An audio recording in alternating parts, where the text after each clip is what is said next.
فهذا أول الشروع في هذه الرسالة الصغيرة، لفظا الكبيرة معنى، ومضمونها اعتقاد أهل السنة والجماعة في صفات الله تعالى وفيما يتعلق بالأمر باليوم الآخر وما سيمر بك إن شاء الله. واعلم أن العلماء رحمهم الله قسموا التوحيد إلى 3 أقسام: توحيد الربوبية، وتوحيد الألوهية، وتوحيد الأسماء والصفات. قسموه هذا التقسيم بناء على التتبع والاستقراء،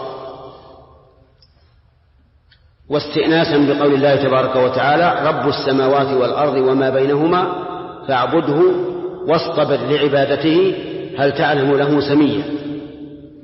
فإن هذه الآية الكريمة تضمنت أنواع التوحيد 3: رب السماوات والأرض، هذا إيش؟ الربوبية. نعم، رب السماوات والأرض وما بينهما الربوبية، فاعبده واصطبر لعبادته أيضا تبع. هل تعلم له سميا؟ الأسماء والصفات، لأن معنى هل تعلم له سميا أي لا تعلم له نظيرا ومساويا في أسمائه وصفاته. وقد قال بعض الناس إن تقسيم التوحيد إلى هذه الأقسام 3 بدعة، لأن ذلك لم يرد عن النبي صلى الله عليه وعلى آله وسلم، وما كان من أمور الدين لم يرد عن النبي صلى الله عليه وعلى آله وسلم فإنه بدعة. ولكن نجيب عن هذا فنقول إن أشياء كثيرة رتبها العلماء لم تكن مرتبة في عهد الرسول عليه الصلاة والسلام، وهذا لا يعدو أن يكون بيانا وتوضيحا. فالذين قسموه إلى 3 أقسام لم يأتوا بزائد ولم ينكروا ثابتا، بل أتوا بما جاء به الكتاب والسنة، ولكن وقسموه باعتبار اختلاف الناس فيه كما سيبين إن شاء الله.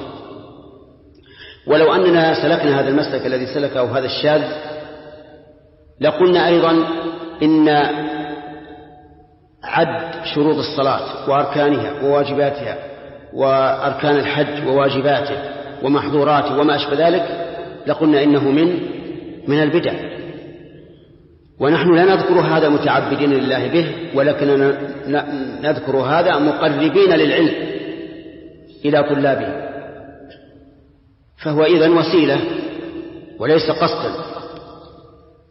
فالصواب بلا شك أن تقسيم التوحيد إلى 3 أقسام وذكر الشروط والأركان والواجبات والمفسدات في العبادات كل هذا جائز، لأنه من باب الوسائل والتقريب وحصل الأشياء لطالب العلم. ونحن نذكر أن الرسول عليه الصلاة والسلام كان يذكر الأشياء محدودة بالعدد، مثل 7 يظلهم الله في ظله، 3 لا يكلمهم الله يوم القيامة، وأشبه ذلك. وهذا نوع من التقسيم.